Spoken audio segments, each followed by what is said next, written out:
where I managed to screw up the entire station while I was listening for my clips, and I apologize to all of those people and all of the guys running around. I thought only I could hear them. I'm sorry, guys. I really am. So this is the Liberty Hour, and here's the thing.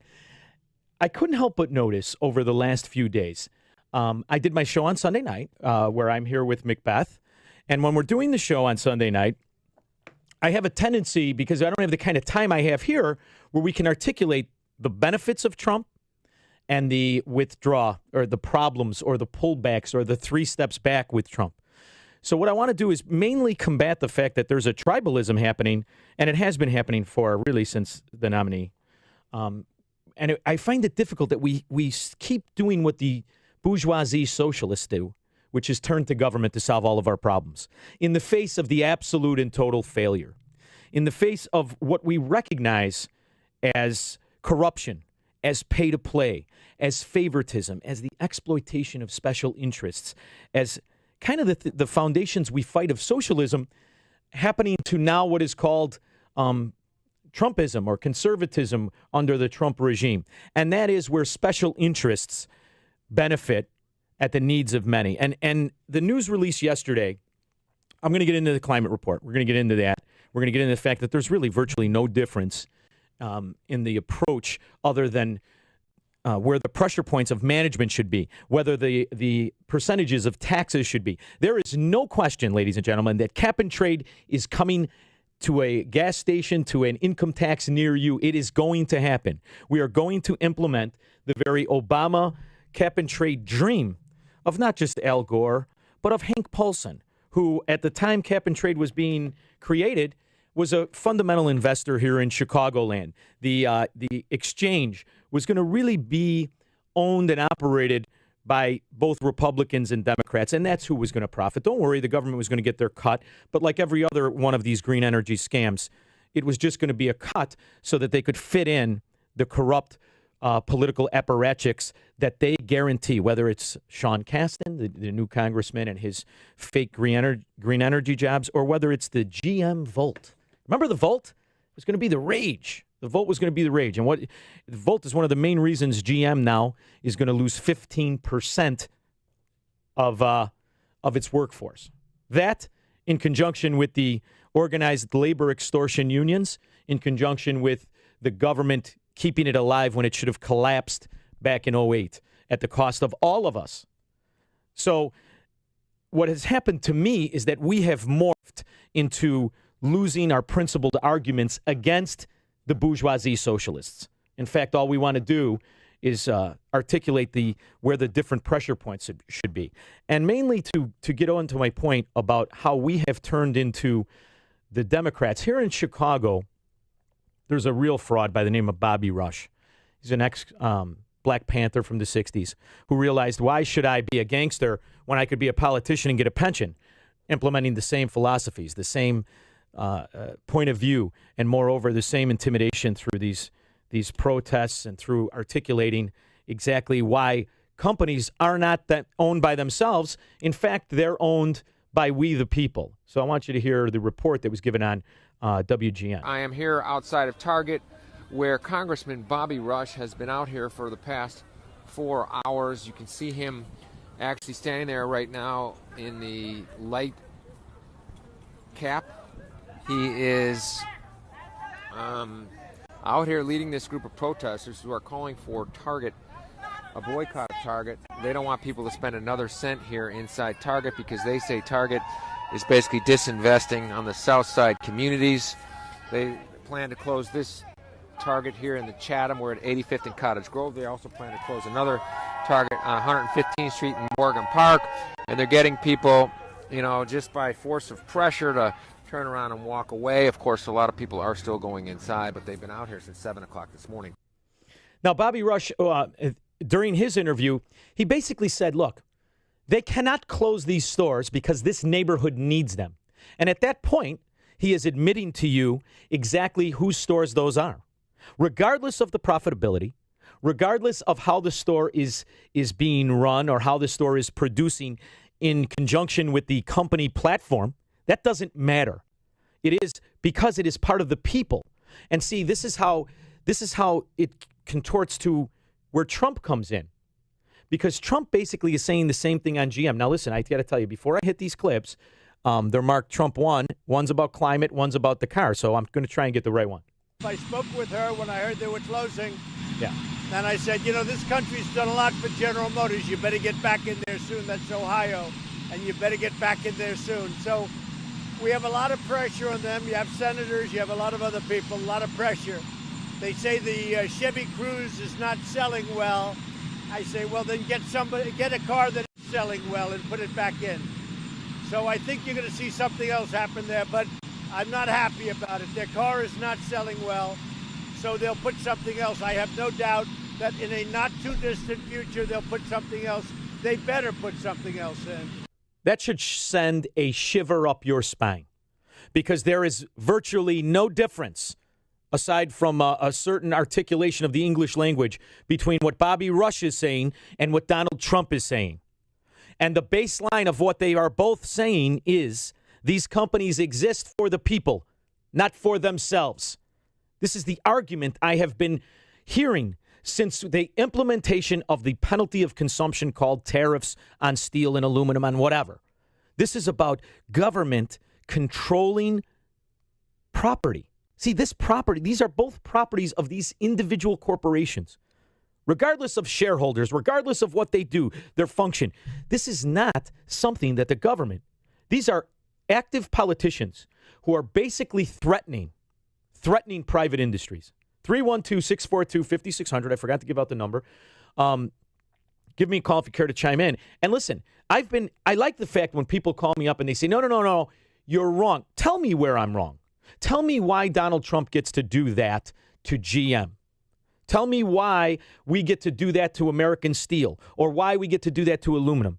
Because here's the reality. This could very well, and I think it is, in fact, because companies forecast. They don't just sit around and, it's not like the state jobs here in Chicago where they sit around and say, yeah, I know I should probably plow that, but I'm not gonna. Companies have to be in front of the market. They have to use their intelligence, their experience, and their expertise in forecasting and positioning themselves for profitability. That's the difference between company and government. The problem we have is we've lost what that means anymore, because there's people out there nodding, saying, yeah, that's damn right. You GM people, you better come out with it. And to a certain extent, that's what happens when you give them money. This is why it was wrong when Barack Obama gave them money. It was wrong when really all he did is follow the Bush plan. George Bush was the real catalyst of the Tea Party, the catalyst of, wait a minute, what is happening here? And I want you to realize what's happened in the pretend fight we've had against the socialists. You understand the frustration I have is that we're losing because we're adopting their principles.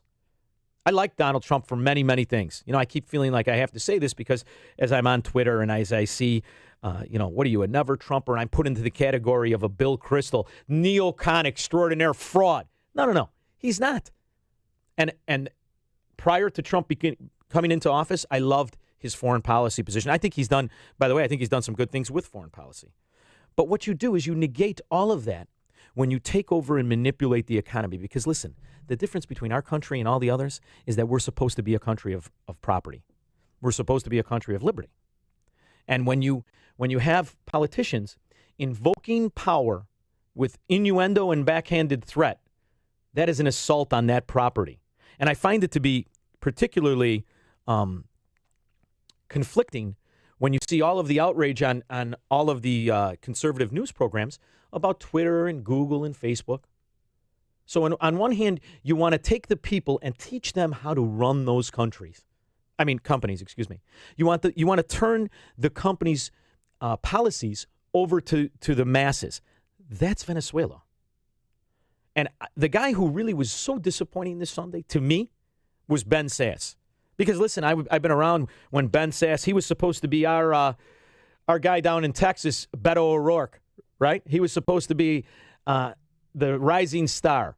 And for conservatives to say, listen, it's about time we combat these old 70 hacks who have sold us down the river with guys who are part of the Freedom Caucus and guys who understand liberty. And Ben Sasse was on the Sunday shows, and when asked the pointed position about really what is the favorite weapon of the socialist is a game we used to call in the neighborhood, heads I win, tails you lose, climate change. So Ben Sasse, the rising star of conservatism, is asked by Chris Wallace, Mike Wallace's kid, the climate report has come out. Now, rather than focus on the fact that this climate report, in particular, is a political document, that this climate report is invoking, it's really a rehash of inconvenient truth, for that matter. It's a rehash of the dogma talking points of the eco-Nazis. This is what he could have done, and he could have pointed to the fact that for 50 years of these hyperbole, of this hysteria on paper telling us that the sky is falling, this Chicken Little, that for 50 years their predictions have been wrong. He could have invoked Al Gore in 2009, who told us by 2016 that America would be a frying pan. In fact, I think it's God's way of giving Al Gore the finger. He's made it 2 of the coldest years in the last 70. But here's what Ben Sasse's retort was to that question. I think the real question, though, becomes what do you do about it? Because you can't legislate or regulate your way into the past. We have to innovate our way into the future. And right now, you don't hear a lot of the people who put climate as their number one issue. You don't hear a lot of them offering constructive, innovative solutions for the future. It's usually just a lot of alarmism. But I think the report is important, and it shows that the climate is changing. So what he's saying by innovation is, what exactly does that mean? Is that's government-funded innovation. See, that's the door. This is the game of a unicorn, of a fantasy, of a threat, of something happening that we all would like to solve, in particular if it's real. And there's nobody that doesn't want to solve the problem if we had the ability to do it, rather than reviewing the actual data, right? But this is a great weapon. This global warming scam is a phenomenal weapon. That's why, it was tried in Germany in the 30s. This is about saying the government can control and can do this better than the people can, number one. Number two, that the government data, of which we paid for, this is data we paid for. This is a conclusion we wanted to have, because the end result is exactly, by a conservative standout, is innovative. So it's more of that fake industry.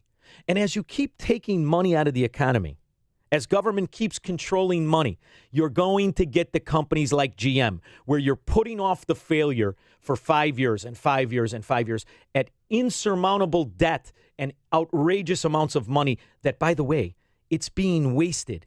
Because if it doesn't produce a value, it should go away. It is the number one principle of what capitalism and what property is.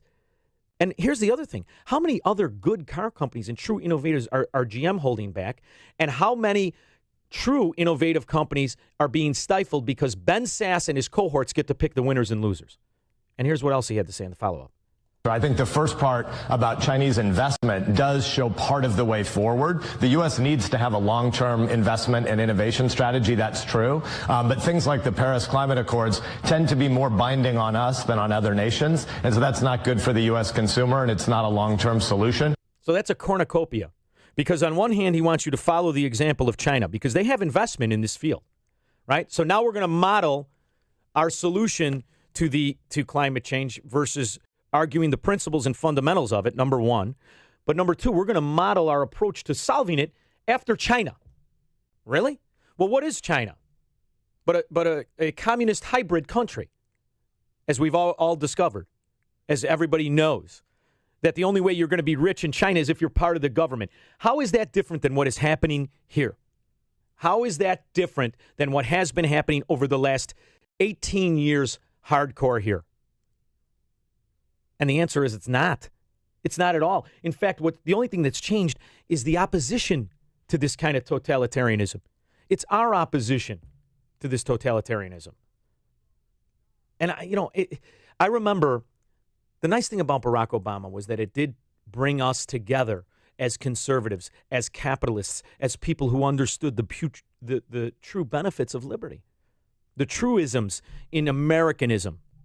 Right? The fact that it is what put the citizen ahead of the government. We have been engulfed, and we're losing this argument, because what they have managed to do is implement those very things that brought us together, and now Republicans are starting to sound like Barack Obama. Republicans, there's that famous Barack Obama speech where he said, you could build a coal-fired plant, but it'll bankrupt you. I think I actually have it. Do I have it here? Let me see. We're not supporting clean coal. No coal plants here in America. So if somebody wants to build a coal-powered plant, they can. It's just that it will bankrupt them because they're going to be charged a huge sum for all that greenhouse gas that's being emitted. Which would you honestly... See, but wait a minute. What if that sum was in the name of research, like Ben Sass wants? What if that sum, this is, by the way, what we've been doing to oil companies.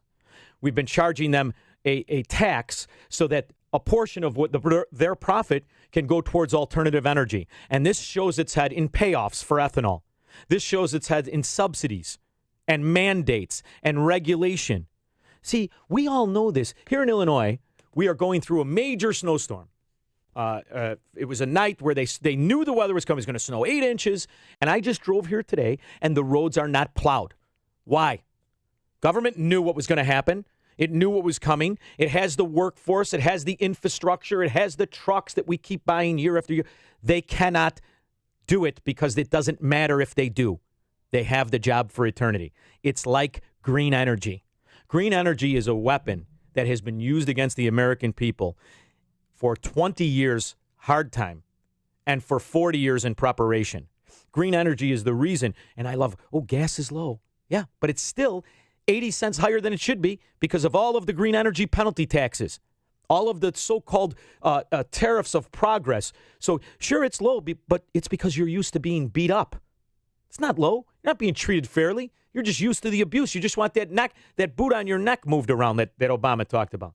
It's not that you want it removed. I want it removed because here's the reality. Whether it's GM, whether it's green energy, until we get this corruptible collective failures, by the way. And if you think I'm wrong, look at the resume of these congressmen. Failures. And this is real organized mafia extortion is in Washington, D.C. Until we move this boot around, until we get it off our neck, you're not really going to be able to rebuild. I almost relish the fact that for the last 48 hours, because the reality of the fact of what's happened to the House, we started talking about the debt again. We started talking about spending again. Because, quite frankly, for 2 years, we didn't do that. Quite frankly, for 2 years, we just sat by and said, I think it'll be fine if only everyone will agree to follow one guy. I think everything is going to be fine. That's not really what happened. In fact, what's happened is we've been outflanked and we've been engulfed by the slow cook of an accepted fraud in climate change. It is an accepted fraud and a failure. And we're drowning in it because this is Ben Sass. He's supposed to be the next guy who's going to save everything. He's not. He's just a fallible guy. And when you go on OpenSecrets.com and you pull up the contributors to Ben Sass, you see the same people, the same groups. Because now you've got Wall Street invested in this. In fact, you've got Wall Street not only invested, but predicting that these companies will be stronger. These companies will be higher. And we're losing on that argument. But what's the other favorite pillar of torture, of tyranny, pillar of socialism? Socialized medicine. Socialized medicine. So you've got socialized medicine and you've got green energy, and these are the assaults. This is the Normandy of where they're going to seize away your liberty. And I hear but no resistance to this. And, the Republicans had 2 years. John McCain really did it to us. There's no question about it. But they could have brought it back again. Here, you're in this lame duck time. What are you doing? What are these Republicans doing? Are they just too busy clearing out their offices to put in some safety valves that may act as stops of an agenda where it's going to be government running every aspect of our life? They've got their favorite weapon in heads I win, tails you lose, green energy. They've got their other favorite weapon is everybody has a right to health care. I don't even know what the hell that means.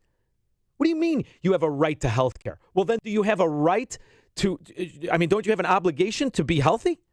See, how do they conflict and yet somehow they're both rights? So in other words, you could be a drug addict, you could be 600 pounds, you could do whatever you want, and all the healthy people have to pay for that cost. And that's your right. But it comes at what expense to the others? This is the problem when you have special interests. And even if those special interests are a lot of people, it's still a special interest that can only exist and can only thrive at the cost of all of us others.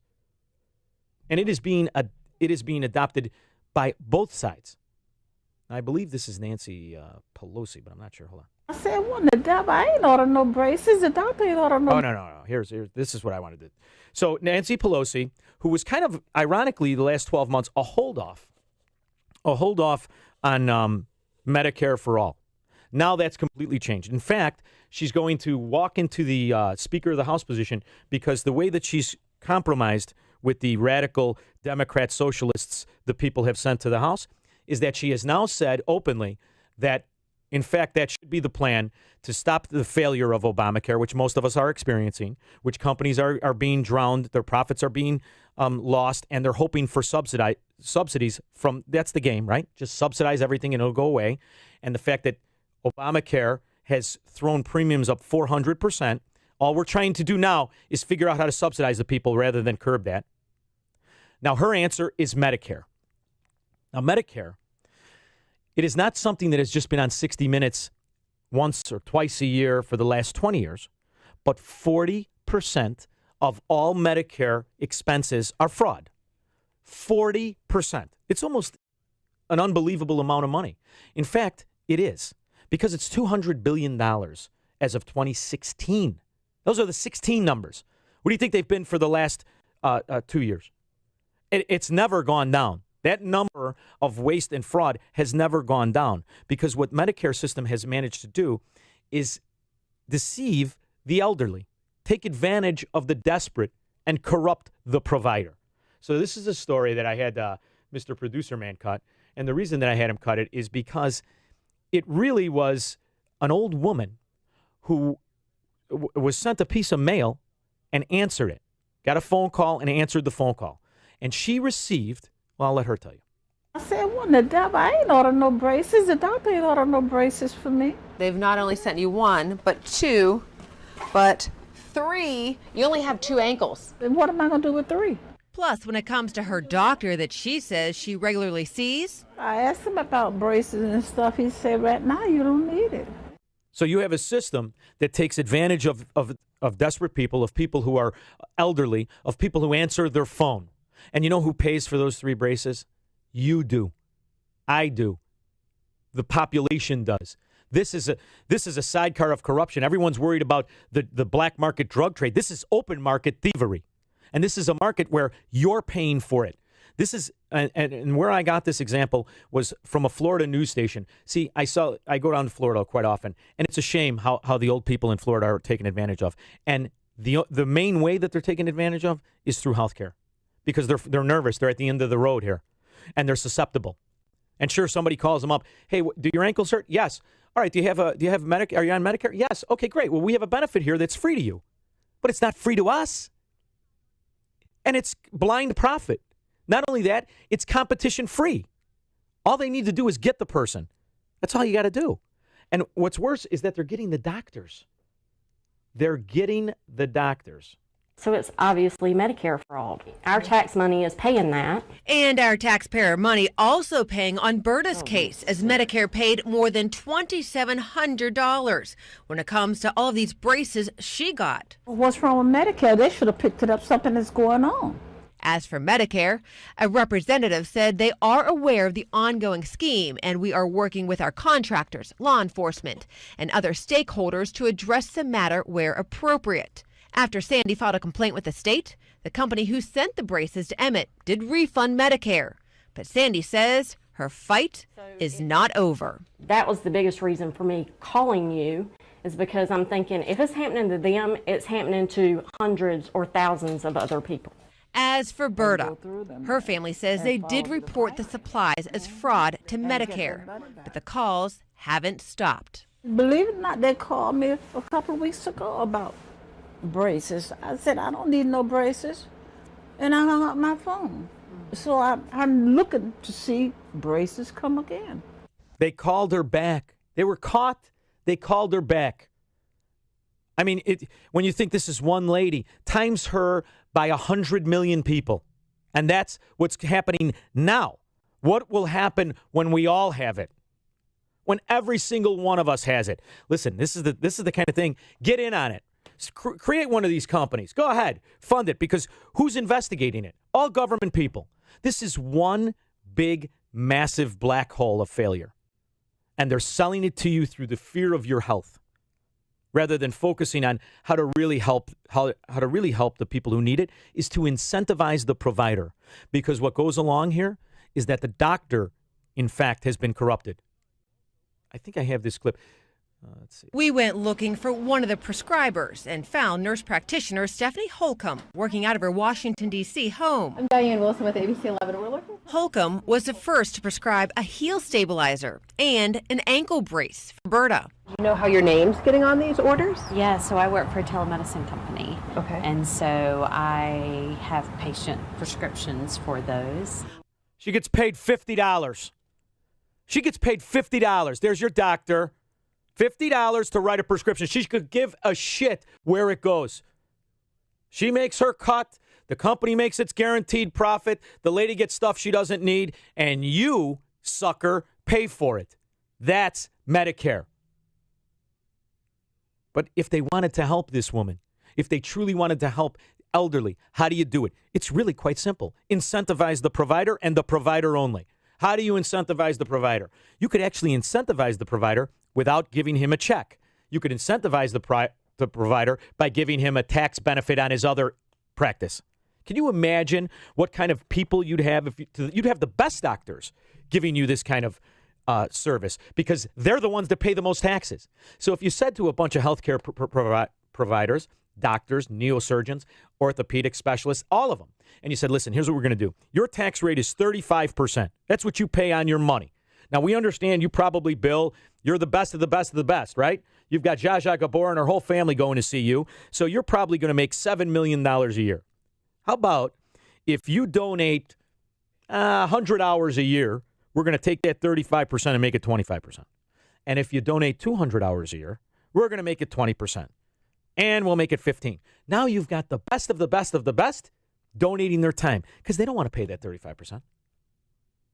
Because you know what, this doctor, this last healthcare provider who sold her prescription, who sold her name for $50, not only is she a lowlife, a fraud, pretending to be somebody she's not, she probably sucks at being a doctor. Because if she didn't, she wouldn't have to sell it for $50. This is the nice thing about political prostitution right now. At least it's reasonable, right? You get a congressman to eat a banana and crap a fruit salad for $5,000 donation. At least they're not breaking the bank. The problem is you've got a system that is so corrupted it has overtaken the honest system. And you've got a population so browbeat, so downtrodden, they're turning to the abuser for help. And that's what you see in this GM. And that's what you're starting to see in healthcare. You're starting to see the resistance to healthcare talk about mitigating the failure of it rather than removing it from our system. Because we have now forgotten, those of us who have been struggling, $2,000 a month, which, by the way, I'm quitting. $2,000 a month. I forgot what it's like to pay $500, which at the time I was upset about. At the time I was upset about the $500. This has happened to society, and you see it in corporations, in businesses. That's why their health care that they give to their people, now it's garbage. It's garbage. Barely covers anything. It's $5,000 deductible because they can barely afford that. So that's turn up the water at a slow boil, and the lobster will stop screaming. This is what you have when you have Ben Sasse capitulate. This is what you have when you have Donald Trump make an argument for GM that sounds a lot like Bobby Rush's argument against Target. I think it's crucially important that we start to reestablish a principle of where we're looking at things not for the self-interest of my uncle, of your uncle, of me, of you, but for the self-interest, for the benefit of what built the country is property rights. It's really quite simple. It's property rights. Now, here's the other thing. When you're pulled off into this kind of everything is bad against Trump, when you're pulled off into this kind of assault by what has really inputted this socialism in our agenda, the media, where he really has only but one place to turn, Fox News. Then you do what I'm watching happen to us, and that is you start to defend the guy instead of criticize certain points. I think it's important that we recognize there are some major, major benefits to Donald Trump, and the number one right now is his immigration issue. Now, I personally think immigration should be a streamlined effect. In fact, I think immigration was solved in 1986 with the Simpson and Mazzoli bill. In fact, I know it was because I happened to read it. It's a great bill. It is the bill that they, at the time, Democrats used to con Ronald Reagan. What that did is it solved the border issue. It's the reason they called it a fence back then. It's a reason it was predicated upon the building of a fence. It's the reason it was predicated against penalizing those companies that hired the illegal worker. It also had in there an E-Verify. It wasn't called that, but it was certifying the worker through government agency, through, at that time, a card. Now, the technology was far different then. Now it would be even easier. But what you have is we have allowed for 40 or 30 years, we have allowed politicians to not implement the very laws they pass, which makes you think, why do we have them do it anymore? Why can't we say as a population, if you're not going to enforce your laws, why would we pretend by creating a new one you're solving this old problem? I have yet to see a Republican come out with the Simpson and Mazzoli bill and say, you do realize the Simpson and Mazzoli bill does secure our border. We really don't have to pass anything. No, I understand you haven't funded it. Well, that's your fault. That's your fault. Because when you can fund anything you want, pick and choose, and you're fighting wars that are undeclared and you're funding it with trillions and trillions of dollars, there's no excuse. I think what has happened is that what Eisenhower said is that the only time that this kind of atrocity, when these institutions are in place that can corrupt the citizen, the only thing that prevents it is an informed citizen. And the fact that they've come up with a system that keeps you against the ropes, keeps you on defense so much, you can't be informed on everything. And they've implemented costs and taxes and laws and rules and regulation on you that we've lost. And my concern is we're going to lose bigger because our answer to it is to capitulate with it, is to manage it better. Let's go to Bob. Buffalo Grove. Bob, thank you so much for calling the Liberty Hour. How are you, buddy? Bob, are you there? Hello? Hey, guys. Boys. Look at these guys. Bob, I'm sorry, I can't hear you.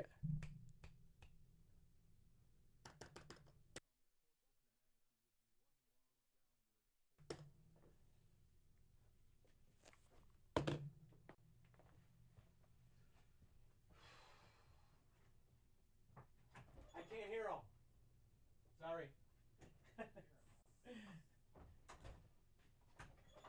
Hold on, Bob. I can't hear him. Is there anything supposed to be hit? Bob, are you there? Bob? Can you hear me now? Now I can. Can you hear me? I got you, babe. Okay. Right. We've been hearing this number, $32 trillion. I sent this message to Amy and Dan Proft a couple of months ago. And I know Amy can't do math, so I worked the math out for her. $32 trillion for 10 years. That comes up to be $3.2 trillion per year. That number still doesn't mean anything to the average person, but the math is pretty simple. So I got to ask you a question, because I didn't. We had that communication issue in the beginning. When you say $32 trillion, you hear this number. What are you basing that on?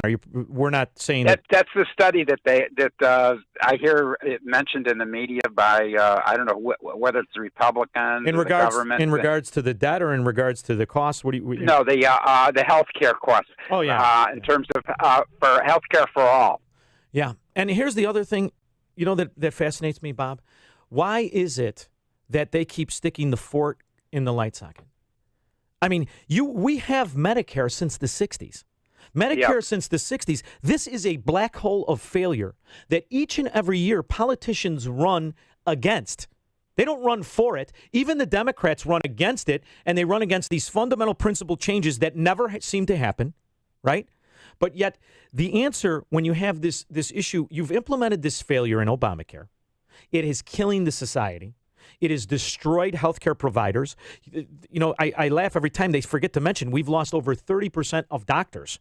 30% of doctors have said, I'm not doing this shit.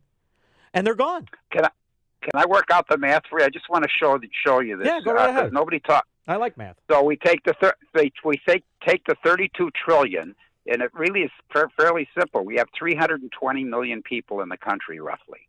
So 3.2 trillion divided by 32 million, you just got to remove the zeros, and we come up to $10,000 for each and every person. Therefore, for a family of four, to cover the medical costs would be $40,000 per family.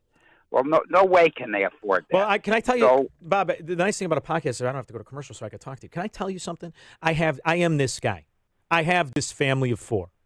I am the guy that never went to I still have never gone to the doctor, but you have kids and you have a wife, and women, they have to go to the doctor. They want to go to the doctor.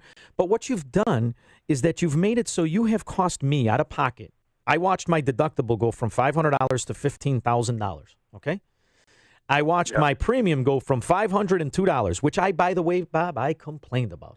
I complained about it constantly. I've watched it go to $2,200. I've gotten guys who are involved in the show, who I love. See Steven Tucker and the other guy. I love these guys. Come out to my store and they give me premium costs. It's $2,400. They want me to go up $200 if I change it. Now, here's the other thing. Why do I need it? Because I'm paying $15,000 anytime something goes wrong. And I just had that. My wife had a bunion with a bone spur. So the doctor said, you got one on the other foot. We got to get both. Okay. I said, how much is this cost, doctor? He said, $3,500 a foot. I said, okay, so that's $7,000. My premium's $15,000. $15,000. I paid for the frickin' thing anyway. All that $2,200 a month, you did nothing for me. Nothing. So this is the game, because that number, 40,000, you're dead on, baby. And that's average. So all they got to do is figure out how to extract it and how to move it from one family that doesn't use it to one family that does do it. And here's the other thing, Bob. You know what this makes the politician? It makes them God. Because I worked my whole life, Bob. This is my third job where I come here and do this. And thank God the people at AM 560 gave me a chance. This is my third job. It doesn't matter because they're going to grind it away from me. $2,200 a month and a $15,000 deductible is a lot of money a year, right? So now you've turned me into a slave. And by the way, I'm the guy that goes to the health club. I'm the guy that works out. I'm the guy that watches what I eat. I'm paying for some fat slob who's got his entire life given to him from government. And he doesn't have to worry a damn thing about what his insurance premium is because he doesn't pay it. So you've now pitted society against each other. And how does it work every time you do that? The virtuous, the honest, they pay. They pay for the corrupt. So what we need to do, Bob, you want to know what our answer is? Quit your insurance premiums. Quit your insurance premiums and just stop it. Because that's the only way you're going to change things. This is what Bobby Rush knows. Bobby Rush, the way he built a career was through what? Protest in mass. So we need to get all the people who are doing life by the right, who are paying those premiums, who are playing by the rules, and just remember in the 60s how they burned their draft card? Burn your insurance card. This is what we need to do. This is what I'd like to start. I'm telling you right now, I think it has to come from a conservative voice. I would love it if Rush Limbaugh. I would love it in these monster nationally syndicated guys, Mike Gallagher. I would love it if they took up this mantle and said, you know what, ladies and gentlemen, instead of coming and listening to the radio in between your jobs and sweating all the bills and doing all the things, take your Blue Cross Blue, burn it, and don't pay them anymore. That's how you shut it down, because you've passed this law on less than 4% of society not having insurance, of American people not having insurance. 4%, that's it. Every other thing, and especially when you factor in that they're all covered. Everyone goes to the doctor, and they get everything for nothing anyway. You go to the emergency room. That's why the immigrants are coming here. So what you have is the welfare system overtaking private sector. And the answer isn't government jobs. It isn't subsidies through GM. It isn't tariffs. The answer is to go back to what built the country. Actual liberty, property rights, and freedom. And we're done, brother, because we're used to it now. Because what we're talking about right now, this can only be on a podcast, because this is radical. What I just said would be radical. The station would probably get blowback if I was on the terrestrial radio. So, Bob, thank you, by the way, for listening and for calling. I appreciate it. So when liberty becomes radical speech, you know what you've got? Servitude. You've got a slave nation. See, I used to laugh every time we would talk to economists, and they knew this. They knew it 50 years ago when you'd say, we got a capitalist society. I'm a capitalist. No, you're not. The smart people in the room laugh at your dumb ass because you've got a hybrid of a socialist economy with a collective government running it. And if you think I'm wrong, look at what happens to those that fight the government. How's that turn out? It doesn't turn out well. Doesn't turn out well because that's ultimate power. See, it's supposed to be representative republic. Poppycock. That's true BS now. Representative republic. Listen, what do you think Bob would do if Bob goes to his congressman and says, I really need your help with this, and maybe you could see what you could do to maybe get me out of this Obamacare circle, and I make above what I should for subsidy, but I don't want it. I just want to be left alone. They'll laugh at him because this is what government realizes when they have you believing that you can turn to them and they help you, and 60 years go by and you've been going to them and you've been trying to get help and they laugh at you. They know they got you. They know you're the servant. They know your liberty is gone. And they know that all they have to do is say that they have it, say that they have your back. And what really spurs this anger is that a saboteur to your beliefs is worse than an opponent. See, Ocasio-Cortez is wonderful to argue with because she tells you, look, I'm a Democrat socialist. Bernie Sanders, listen, he's a Soviet. He didn't just honeymoon there when you weren't supposed to during the Cold War. He's a true Soviet. He knows I'm a socialist. And I'm going to argue with you on your principle. Now we can have that discussion. But when our retort to that is Trumponomics, which is creditism, not capitalism, we are living in creditism, not capitalism. That's why the debt, that's why you could even pretend to provide this kind of health care benefit when you don't have the money. It's just, I wish it, so there it is. That's when you know that you're in a system that when you are speaking of liberty, you're a radical. And that's game over, baby. And there isn't no Gulch. John Galt is not a real guy. He's a creation, a focal point of true liberty and freedom, something that we could teach our kids by. But the reality of our real world is you're going to be impugned by your own desire to succeed and by your own quest for freedom. So how do you beat it? You beat it through protest. You beat it through collapsing the system through your inability to produce. Now, it doesn't matter for one guy. It doesn't matter for a guy who makes $200,000 a year to say, you know what? I'm going to stop when I make 80. I'm going to stop. And I'm just going to live like a regular Joe until it goes away because I think maybe after this cycle or that cycle. No. This what we're living through now is proof that Obamacare, the touchstone of social engineering, the pillar of socialism, the weapon of government to stay in power. It is its scepter of tyranny. It is here forever. We've had the chance. We've had the opportunity. We've had the ability. And at each time, they buy off the right guy. Whether it's that John McCain, which, by the way, the more I think about him with that thumbs down, I hope that's what St. Peter told him when he went to the gates. Thumbs down, dummy. Because what he did through that one action of two old men fighting over the last Cialis is make sure the yoke of tyranny is around our neck forever in this country. It isn't going anywhere. And all you're going to do is exactly what they do in Europe. Watch as the real class, which, by the way, the whole class structure is a joke, but the only time it really is implemented, the only time it really works is when the government is a socialist government, because then there's only two classes, those in on the scheme and those victimized by the scheme. So maybe I'll go into that ankle bracelet business, huh? And we'll start selling it. We'll start giving it to the old people.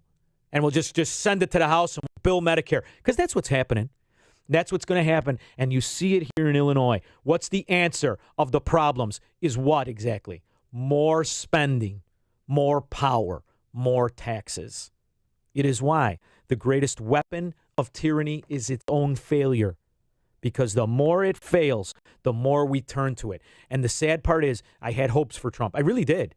Listen, I'll tell you what, we'll do tomorrow's show on how much money we've spent since the towers went down to now and how nobody cares. And we'll be here tomorrow at the same time. Because I liked his foreign policy. What happens when he wins? We just keep funding this. What happens to Donald Trump, businessman extraordinaire? On one hand, you want me to believe that this guy built and amassed a fortune in business and constant success. And yet, on the other hand, you want me to believe he's the same kind of guy who believes government should tell GM how many cars, what kind of cars, it should develop new cars, it should hire more people.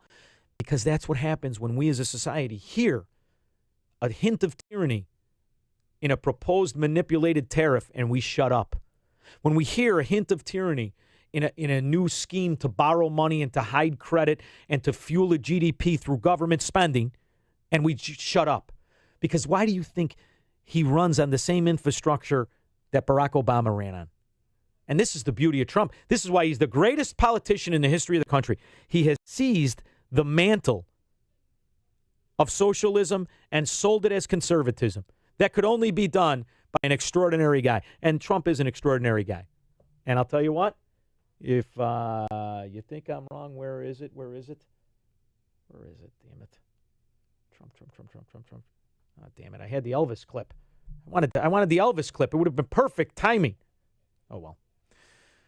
Are you comfortable tear gassing? We love Elvis. I shouldn't say this. You'll say I'm very conceited because I'm not. But other than the blonde hair, when I was growing up, they said I looked like Elvis. You see that? Could you believe it? That's beautiful. I always considered that a great compliment. That's beautiful. You know who they are? They are the people who wanted a job. This is great. So here's the thing. We got 2 more years of this. And during these 2 years when the full fight happens, and it's a fake fight, ladies and gentlemen, it's a fake fight. All that's going to happen, you mark my words, we will borrow more, we will spend more, and we will tax more than at any time in history. And you will lose more liberty than at any time in history. But if we do it, we're going to do it by espousing the values and the true fundamentals of Americanism, which is liberty, and we're going to do that here on the Liberty Hour. I want to thank you so much for tuning into the podcast. We will be back tomorrow, 9:05. Talk to you then.